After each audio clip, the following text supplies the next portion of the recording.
Hello viewers, welcome to my channel. Today we are going to discuss dispersion of light. Dispersion of light में देखते हैं एक बार क्या है। देखो, एक फिनोमिना है जिसमें क्या होता है, जब भी हम वाइट लाइट को किसी भी प्रिज्म से पास करते हैं तो वो डिफरेंट कलर्स में डिवाइड हो जाती है। दैट मीन्स क्या है, जब भी आप, जैसे सनलाइट है, तो सनलाइट को जब भी आप किसी प्रिज्म से पास करोगे तो वो अपने जो उसके कॉन्स्टिट्यूएंट कलर है ना, यानी कि वो जिनसे वो मिलके बनी है, 7 कलर्स होते हैं, तो वो अपने 7 कलर्स में वापस डिवाइड हो जाती है। इस चीज़ को हम बोलते हैं dispersion of light. That means हम क्या बोलेंगे, स्प्लिटिंग। हम बोलेंगे splitting of white light into its constituent colors. कब? when pass through prism. जब भी हम किसी प्रिज्म से इस लाइट को पास करेंगे तो वो अलग अलग कलर में डिवाइड हो जाती है। अच्छा, इसका कॉज क्या होता है? इसका मेन जो कॉज होता है, किसकी वजह से ऐसा होता है, ये होता है वेवलेंथ की वजह से। वेवलेंथ, जो आपकी वाइट लाइट है उसमें आपके 7 कलर्स प्रेजेंट हैं, तो 7 जो कलर्स हैं उनकी वेवलेंथ अलग अलग होती है। तो अलग अलग वेवलेंथ की वजह से वो जो आपकी रिफ्रैक्शन होती है वो अलग अलग होती है। इसके लिए एक फार्मूला आता है, इसको हम बोलते हैं कॉशे फार्मूला, और वो डिपेंड करता है सारा का सारा जो आपका रिफ्रैक्टिव, ये मैं बता देता हूँ। म्यू जो होता है आपका, वो होता है A plus B upon lambda square C upon lambda 4। ये होता है लेमडा 0, ऐसे करके ये ऐसे चलता है। तो इसमें है क्या, ए बी सी तो कोई कांस्टेंट है कुछ भी। ये लेमडा, लेमडा होती है वेवलेंथ। लेमडा जो है वो क्या है, वेवलेंथ। तो ये सारा जो आपका प्रिज्म है उसका जो रिफ्रैक्टिव इंडेक्स है वो अलग अलग कलर्स के लिए इस तरीके से एक्ट करता है। तो वो वेवलेंथ इंपॉर्टेंट हो जाती है, जिसकी वजह से वो अलग अलग कलर से, जो अलग अलग कलर हैं वो अलग अलग एंगल से रिफ्रैक्ट होके जाते हैं फिर। तो यहाँ से हमारे पास अगर हम चेक करें तो देखते हैं एक बार, जैसे मान लिया हम यूं प्रिज्म लें, इस प्रिज्म पे अगर हम मान लिया यहाँ से वाइट लाइट इंसिडेंट करवा दें, ये वाइट लाइट आपकी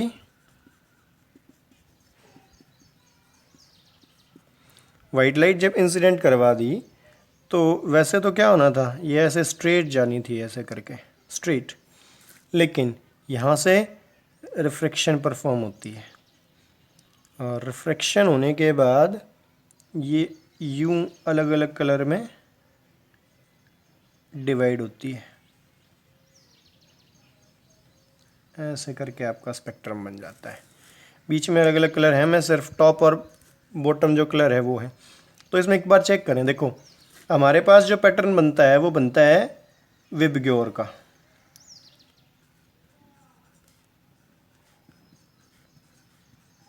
ऐसे करके हमारे पास टोटल कलर्स होते हैं। तो इसके अंदर अगर हम देखें विबग्योर में, तो हमारा जो ये कलर हैं ये होते हैं violet, indigo, blue, green, yellow, orange, red, ऐसे आपके टोटल कलर हैं ये। तो इसमें देखो जो वेवलेंथ है ना, सबसे ज़्यादा वेवलेंथ होती है रेड कलर की, लेमडा मैक्सिमम आर के लिए, और यहाँ पे लेमडा मिनिमम है वायलेट के लिए। तो जिसकी वेवलेंथ सबसे ज़्यादा है, अगर वेवलेंथ ज़्यादा होगी तो ये इन्वर्सली प्रोपोर्शनल है, तो उसका जो डेविएशन होगा वो उतना ही कम होगा। तो हम क्या बोलेंगे, ऊपर ये जो कलर दिखाई देगा ना, ये आपका रेड होगा क्योंकि ये कम डेविएट करेगा, और यहाँ जो कलर दिखाई देगा वो आपका वायलेट होगा। इस तरीके से। तो और बीच में ये बाकी कलर्स होंगे, यानी कि रेड के बाद ऑरेंज होगा, मतलब उल्टा ऐसे करके। यहाँ पे ऑरेंज होगा, फिर येलो, फिर ग्रीन, ब्लू, इंडिगो, ऐसे करके आपके अलग अलग कलर मिलेंगे यहाँ पे। तो ये जो आपका प्रोसेस है, ये जो फिनोमिना है, इसको हम बोलते हैं डिस्पर्जन ऑफ लाइट। अभी इसी डिस्पर्जन में एक जैसे होता है एंगुलर डिस्पर्जन बोलते हैं हम, एक टर्म और कर लेते हैं यहाँ पे, sorry, angular dispersion. Angular dispersion, देखो एंगुलर डिस्पर्जन क्या होता है, थीटा से हम डिनोट करते हैं। ये क्या होता है, जैसे जो हमारी वाइट लाइट थी स्ट्रेट ऐसे जानी थी, लेकिन वो डेविएट हुई। तो डेविएट हुई तो देखो हम बोल देते हैं रेड कलर कितना डेविएट हुआ, हमने यूं करके ये एंगल ऑफ डेविएशन को हम लिखते हैं डेल्टा, तो हमने बोल दिया डेल्टा आर। लेकिन यहीं से देखो आप वॉयलेट कितना हुआ, ये इतना ज़्यादा, तो ये डेल्टा वॉयलेट, इस तरीके से हम बोल देंगे। तो ये जो एंगुलर डिस्पर्जन है, ये एंगुलर डिस्पर्जन होता है इनका डिफरेंस, यानी कि हम बोलेंगे थीटा किसके बराबर होगा आपका, delta V violet minus delta R red. इस टर्म को हम बोलते हैं एंगुलर डिस्पर्जन। इसी में एक चीज़ और देख लेते हैं, एक चीज़ और होती है जिसको हम बोलते हैं dispersive power. Dispersive power, dispersive power, dispersive power को हम ओमेगा से डिनोट करते हैं। और डिस्पर्सिव पावर क्या होती है, ये होती है रेशियो किसका, एंगुलर डिस्पर्जन का, angular dispersion to the mean deviation, to the mean deviation. Simple ऐसे करके लिखते हैं। देखें अब अगर इसको हम और आगे सॉल्व करें फर्दर, ये तो हो गया सिंपल फार्मूला कि डेफिनेशन में भी ऐसा ही बोलोगे, डिस्पर्सिव पावर क्या है, it is the ratio of angular dispersion to the mean deviation. अब यहीं से अगर इसको हम सॉल्व करें तो देखो एंगुलर डिस्पर्जन हमने अभी निकाला है, एंगुलर डिस्पर्जन क्या हो जाएगा, delta we minus delta are divided by, अभी मीन डेविएशन की बात कर रहा है ये, तो मीन डेविएशन होता है जैसे हम बोल दें डेल्टा, कुछ भी इनका जो टोटल आएगा ना मीन, उसको हम बोल देते हैं डेल्टा। अभी अगर हम इसको रिफ्रैक्टिव इंडेक्स की फॉर्म में लिखें ना, तो हमारे पास फॉर्मूला होता है डेल्टा के लिए, हमारे पास होता है delta is equal to mu minus 1 into prism angle, ये फॉर्मूला होता है। इसको यूज़ करें यहाँ पे, तो ऊपर जो वैल्यू आएगी इसको शॉर्ट आउट करोगे ना, तो ये हमारे पास वैल्यू निकल के आएगी omega is equal to mu V minus mu R divided by, यहाँ पे आ जाएगा म्यू माइनस 1।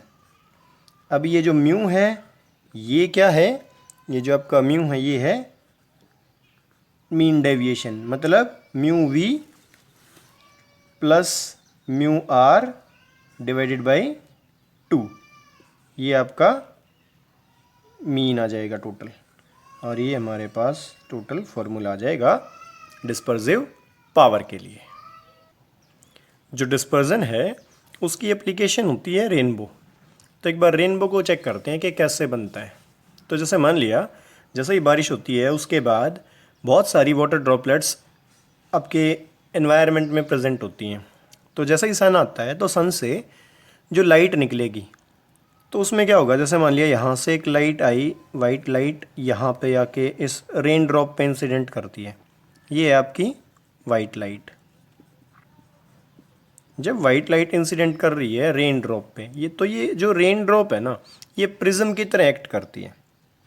तो इसमें क्या होगा, इस पॉइंट पर रिफ्रैक्शन होगा, यहाँ से जब रिफ्रैक्शन हुआ तो ये एक रे यहाँ चली जाएगी आपकी, जिसको हम बोल देंगे रेड, और एक चली जाएगी आपकी ये वायलेट, ऐसे करके आ जाएगी।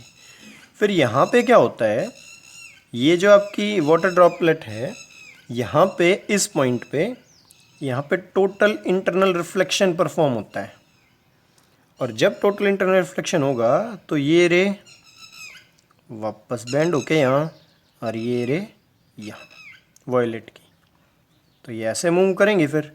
अच्छा, इसके बाद फिर वापस इस पॉइंट पे आ गए हम, तो यहाँ पे मीडियम चेंज होगा, जैसे ही बाहर जाएंगी तो मीडियम चेंज होगा, तो फिर से क्या होगा, रिफ्रैक्शन परफॉर्म होगी, तो ये थोड़ी सी और बेंड होके यहाँ ऐसे आ जाती है। तो ऊपर आपका ये जो है ये क्या था, रेड, तो ये रेड मूव करके यहाँ पे आया और ये नीचे वायलेट मूव करके यहाँ पे आया, और यहाँ पे होता है ऑब्जर्वर, यहाँ से हम उसको देख लेते हैं। तो इस तरीके से हम बोल सकते हैं कि जो रेनबो की फॉर्मेशन होती है वो आपकी जो वाटर ड्रॉपलेट्स हैं किस प्रोसेस के थ्रू होती है, वाइट लाइट, फिर यहाँ पे रिफ्रैक्शन परफॉर्म हुई, रिफ्रैक्शन के बाद वो अलग अलग स्प्लिट हो जाती हैं और यानी कि डिस्पर्जन हुआ, और यहाँ पे फिर टोटल इंटरनल रिफ्लेक्शन परफॉर्म हुई, जिसकी वजह से वो वापस बैंड हो जाती हैं, उसी मीडियम में आ जाती हैं, और फिर से यहाँ जब एमर्ज हो रही हैं तो दोबारा से मीडियम चेंज होगा, फिर से रिफ्लेक्शन परफॉर्म हुई और वो थोड़ी डेविएट होके बाहर आ जाती हैं। तो आपका जो पैटर्न बना वो इस तरीके से ये वाला रेनबो का पैटर्न यहाँ बन जाता है, जो हम यहाँ ऑब्ज़र्व करते हैं। तो मेन क्या होता है, जब हम बात करें कि हम रेनबो को कब देख सकते हैं, तो उसके लिए ज़रूरी है कि जो सन है वो आपकी बैक साइड में हो, यहाँ पे जो सन है वो आपकी बैक साइड में प्रेजेंट हो, तो हम रेनबो को देख पाएंगे। नेक्स्ट टॉपिक है हमारा एटमॉस्फेरिक रिफ्रैक्शन। एटमॉस्फेरिक रिफ्रैक्शन में क्या होता है, जैसे मान लिया जो हमारा टोटल एटमॉस्फेयर है उसमें जो टॉप लेयर्स होती हैं वहाँ पे डेंसिटी कम होती है, और जैसे जैसे हम नीचे आते जाते हैं तो डेंसिटी बढ़ जाती है। इसका मतलब क्या है, ऊपर जो मीडियम है वो रेयरर है और नीचे जो मीडियम है वो डेंसर मीडियम है।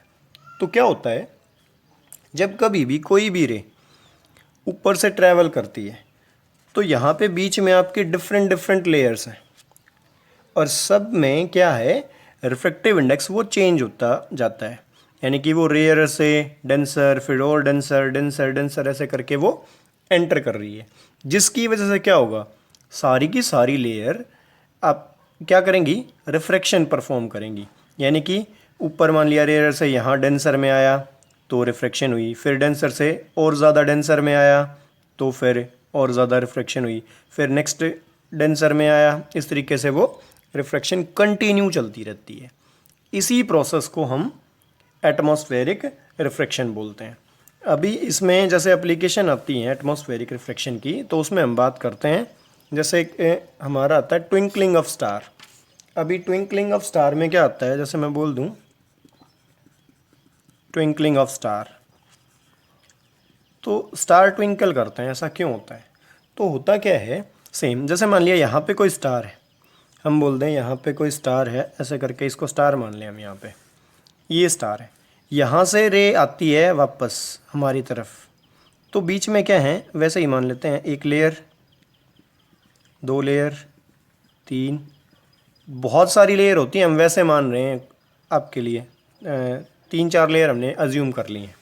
तो क्या होगा, ये ऊपर रेयरर है, फिर ये डेंसर है, तो जैसे ही यहाँ से कोई रे आएगी, यहाँ वो अर्थ की साइड आएगी तभी तो हमें दिखाई देगी, तो हम मान लेते हैं यहाँ से कोई रे आ रही है ऐसे, तो जैसे ही रे आएगी तो हम क्या बोलेंगे, ये रेयरर से डेंसर में मूव करेगी, तो रेयरर से डेंसर में जब मूव करेगी तो हम क्या बोलें, कहाँ बेंड होगी, टुवार्ड्स द नॉर्मल, तो वो यूँ आ जाएगी, टुवार्ड्स द नॉर्मल बेंड हुई, फिर से एंटर करेगी, फिर ये रेयरर हो गया, ये डेंसर हो गया, तो फिर टुवार्ड्स द नॉर्मल, फिर तो यूं करके वो बेंड होती हुई कर्व बन जाती है ऐसे, क्योंकि कंटिन्यूअस रिफ्रैक्शन हो रही है और वो continuous towards the normal bend होके आ रही है। तो ऐसे करके जो वो स्टार है, जब मान लिया यहाँ हमारी आंखों तक पहुँचती है, ऑब्जर्वर की आंखों तक जब वो पहुँचती है, तो वो स्टार हमें यहाँ दिखाई दे रहा है, और ये जो आपकी लेयर्स हैं ये मूव करती हैं। सबसे इम्पोर्टेंट, जब ये मूव करती हैं तो क्या होता है, ये जो बेंडिंग है वो अलग अलग सी दिखाई देती है हमें। तो ये जो स्टार है इसकी पोजीशन कभी हमें यहाँ दिखाई देगी, कभी हमें यहाँ दिखाई देगी, इस तरीके से। तो वो फिर हमें ट्विंकल करता हुआ दिखाई देता है। तो मेन जो ट्विंकलिंग ऑफ स्टार का मेन रीज़न है वो क्या है? Atmospheric refraction. जो डिफरेंट डिफरेंट लेयर हैं वो क्या करती हैं? रिफ्रैक्शन परफॉर्म करवाती हैं। एटमॉस्फेरिक रिफ्रैक्शन की जो नेक्स्ट एप्लीकेशन है उसमें देखो आता है एडवांस सनराइज और डिलेड सनसेट। यानी कि सनराइज होने से पहले दिखाई देना शुरू हो जाता है, उसका भी रीज़न क्या है? Atmospheric refraction. या सनसेट होने के बाद भी हमें कुछ टाइम तक दिखाई देता है। वो कैसे होता है देखते हैं एक बार। देखो ये हमने मान ली अर्थ, यहाँ पे ऑब्जर्वर है, ये आपका ऑब्जर्वर हो गया, और ये हॉरिजन, यहाँ पे सन है। अभी वो मान लिया राइज होने के लिए ऊपर चल रहा होगा, ट्रैवल कर रहा है जैसे। तो हम क्या करेंगे, यहाँ से एक रे जाएगी, यहाँ से रे। अब इसमें देखो क्या है, नीचे डेंसिटी ज़्यादा है, मतलब नीचे है मीडियम डेंसर, और ऊपर जाते जाएंगे तो वो रेयरर हो जाएगा। तो इसमें जो रिफ्रैक्शन होगी वो क्या है? डेंसर से रेयरर जाएगा हर बार। तो अलग अलग लेयर मान लेते हैं, एक लेयर ये हो जाएगी, फिर एक ये हो जाएगी, ऐसे 3-4 लेयर हमने मान ली बीच में। तो पहली रे में जैसे ही वो आता है, पहली ये जो आपकी एक लेयर हमने मानी, तो पहली रे जो जा रही है आपकी फर्स्ट लेयर में जाएगी, तो डेंसर से रेयरर में जाएगी।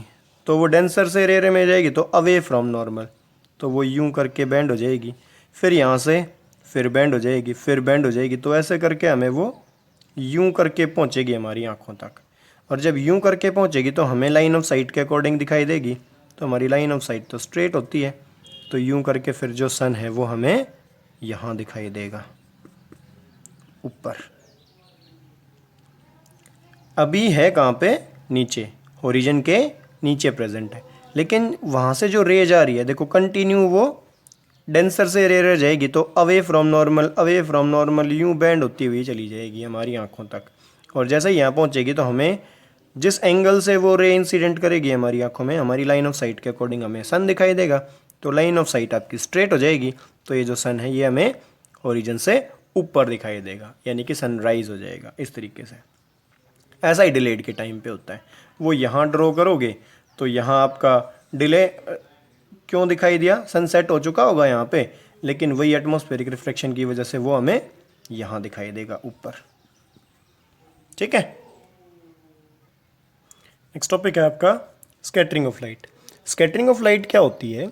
जैसे मान लिया जो सनलाइट है, जब भी एटमॉस्फेयर के अंदर वो एंटर करेगी ऊपर से, तो जो एटमॉस्फेयर है उसके अंदर बहुत सारे एटम्स, मॉलिक्यूल्स प्रेजेंट होते हैं गैसेस के, और वो क्या करते हैं, वो लाइट को एब्जॉर्ब कर लेते हैं।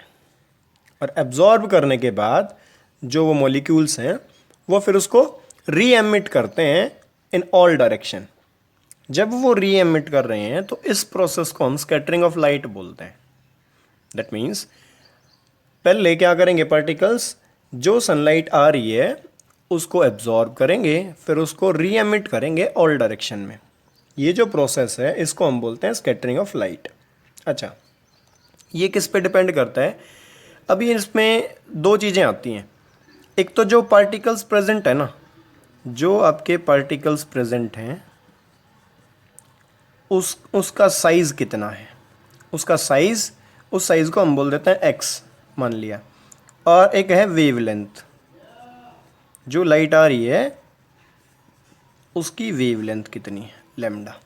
तो यहाँ पे क्या होगा, हमारे पास एक फिनोमिना, इसमें एक रूल अप्लाई होता है। वो क्या होता है, अगर हम ये मान लें कि जो पार्टिकल का साइज़ है ना वो बहुत छोटा है, अगर हम ये मान लें कि पार्टिकल का साइज़ वेवलेंथ के मुकाबले उसके साथ अगर कंपेयर करें तो पार्टिकल का साइज़ बहुत छोटा है, तो यहाँ पे जो स्कैटरिंग होती है ना, इसमें हम बोलते हैं कि ये रिले स्कैटरिंग परफॉर्म करता है। ये क्या, रिले स्कैटरिंग परफॉर्म करता है।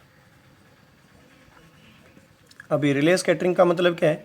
रिले एक रूल है रिले स्कैटरिंग में, उसमें हम क्या बोलते हैं कि जो इंटेंसिटी होगी ना लाइट की, इंटेंसिटी होगी ना जो स्कैटरिंग लाइट की, वो लैम्डा की पावर 4 इसके अकॉर्डिंग चलेगी, इस रिलेशन के अकॉर्डिंग। अगर रिले स्कैटरिंग, इसको बोलते हैं रिले स्कैटरिंग, यानी कि अगर पार्टिकल का साइज़ छोटा होगा वेवलेंथ के कंपैरिजन में, तो जो इंटेंसिटी जाएगी, जो स्कैटर्ड होके इंटेंसिटी लाइट की जाएगी, वो इस रेशियो के अकॉर्डिंग जाएगी। लेकिन अगर पार्टिकल का साइज़ बड़ा हो जाए वेवलेंथ के कंपैरिजन में, अगर पार्टिकल का साइज़ बड़ा हो जाए वेवलेंथ के कंपैरिजन में, तो फिर ये रिले स्कैटरिंग फेल हो जाती है। यानी कि फिर हम बोलेंगे जितनी भी, फिर ये वेवलेंथ काम नहीं करती, फिर हम बोलेंगे ऑल वेवलेंथ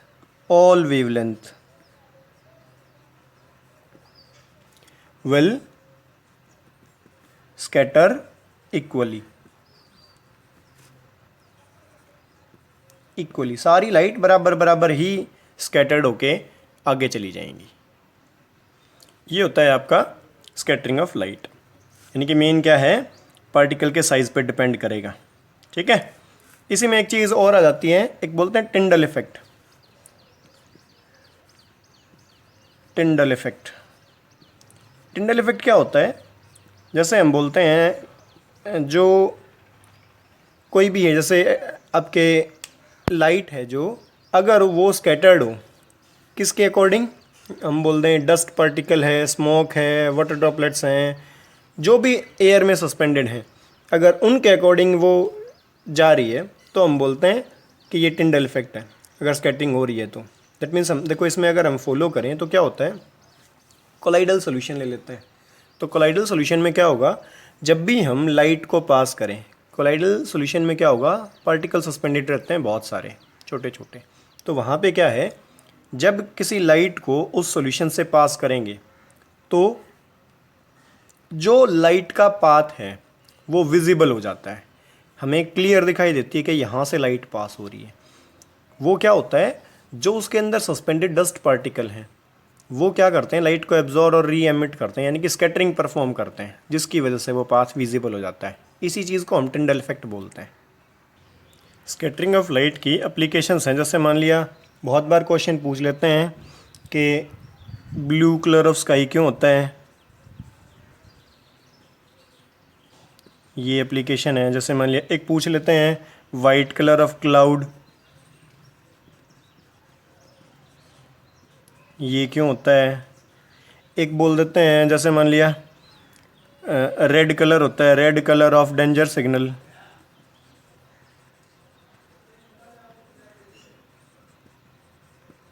तो इस तरीके से आपकी अलग अलग एप्लीकेशंस हैं। किसी चीज़ का भी कलर ऐसे क्यों दिखाई देता है, तो वो सारा का सारा होता है स्कैटरिंग ऑफ लाइट की वजह से। देखिए इनको समझते हैं क्या है। ब्लू कलर ऑफ स्काई में क्या होगा, ब्लू कलर की जो वेवलेंथ होती है वो कम होती है। ब्लू कलर की अगर वेवलेंथ कम होती है, एक तो ये, दूसरा ऊपर जब एटमॉस्फेयर से वो ट्रैवल करती है तो वहाँ पे जो पार्टिकल्स हैं वो स्मॉल साइज़ के होते हैं। तो यहाँ पे क्या होगा, जो एक्स है वो छोटा हो गया लैम्डा से। यहाँ क्या होगा फिर, अगर हम इंटेंसिटी की बात करें, इंटेंसिटी ऑफ लैम्डा यहाँ पे ब्लू कलर की कम है, तो हम क्या बोलेंगे, इन्वर्सली प्रोपोर्शनल टू लैम्डा की पावर 4। और ये कम है तो वैल्यू क्या आएगी, ज़्यादा आएगी। दैट मीन्स जो ब्लू कलर स्कैटर्ड होगा वो सबसे ज़्यादा होगा वहाँ पे, और ब्लू कलर ज़्यादा स्कैटर्ड होने की वजह से वो सारा फैल जाता है, जिसकी वजह से पूरा जो आपका स्काई है वो हमें ब्लू दिखाई देता है। ऐसा ही वाइट कलर की अगर हम बात करें क्लाउड्स की, तो क्लाउड्स में क्या है, क्लाउड्स हो जाते हैं थोड़े नीचे, कम हाइट पे क्लाउड्स होने की वजह से क्या होगा, जो एक तो यहाँ पे क्या होगा, जो पार्टिकल का साइज़ है वो बड़ा हो जाता है, पार्टिकल का साइज़ बड़ा हो जाता है वेवलेंथ से। और अगर पार्टिकल का साइज़ बड़ा हो गया वेवलेंथ से, तो हमने क्या बोला था, सारी की सारी लाइट इक्वली स्कैटर्ड करेंगी, और अगर सारी लाइट स्कैटर्ड करेंगी तो फिर वही मिक्सर तैयार हो जाएगा। और सारी लाइट जब मिक्स होती हैं तो क्या बनता है, फिर वापस से वाइट कलर बन जाता है। तो ऑल लाइट स्कैटर्ड होती हैं नीचे, ऑल लाइट स्कैटर्ड, जिसकी वजह से क्या होगा, वो वही सारी लाइट का जो मिक्सर होगा वो वाइट कलर बन जाएगा और क्लाउड्स हमें वाइट दिखाई देते हैं। ऐसा ही आपका क्या होता है, रेड कलर की बात करें, डेंजर सिग्नल में रेड कलर हम क्यों लेते हैं? देखो नीचे बात कर रहे हैं तो साइज़ अलग अलग है, लेकिन क्या होगा यहाँ पे भी, जैसे हमने बोला कि जो आपके रेड कलर की जो वेवलेंथ होती है, रेड कलर की जो वेवलेंथ होती है वो ज़्यादा होती है, और ज़्यादा वेवलेंथ होने की वजह से जो स्कैटरिंग होगी वो कम हो पाएगी। और अगर स्कैटरिंग कम हो पाएगी तो ये जो कलर है ये कन्फाइंड रहता है, यानी कि कन्फाइंड रहने की वजह से, इकट्ठा रहने की वजह से ये ज़्यादा ट्रैवल कर पाता है। और जो बाकी कलर्स हैं उसमें स्कैटरिंग ज़्यादा हो जाती है, वो फैल जाता है, जिसकी वजह से कम डिस्टेंस ट्रैवल कर पाता है। तो इसी में जैसे ये वैसा ही हो जाएगा कि लेज़र लाइट और नॉर्मल टॉर्च की जो लाइट है वो कम डिस्टेंस ट्रैवल कर पाती है क्योंकि वो फैल जाती है, लेकिन जो लेज़र लाइट है वो एक बीम की फॉर्म में लाइट जाती है, वो कम फैलता है, जिसकी वजह से वो ज़्यादा डिस्टेंस कवर कर पाता है। इसीलिए हम डेंजर सिग्नल के लिए तो हमें क्या चाहिए कि कोई चीज़ हमें दूर से दिखाई दे, इसीलिए जो रेड कलर है उसको हम प्रेफर करते हैं डेंजर सिग्नल्स को शो करने के लिए। तो ये था स्कैटरिंग ऑफ लाइट की एप्लीकेशंस में, और ये चैप्टर था आपका इतना ही। इसमें आपका किसी भी टॉपिक में कोई भी डाउट हो उसको एक बार कमेंट सेक्शन में मेंशन करें, मैं क्लियर करूँगा उसको। और मिलते हैं नेक्स्ट वीडियो में किसी नेक्स्ट टॉपिक के साथ, तब तक आप एंजॉय करें, और thanks for watching my video. Thank you. Subscribe for more videos.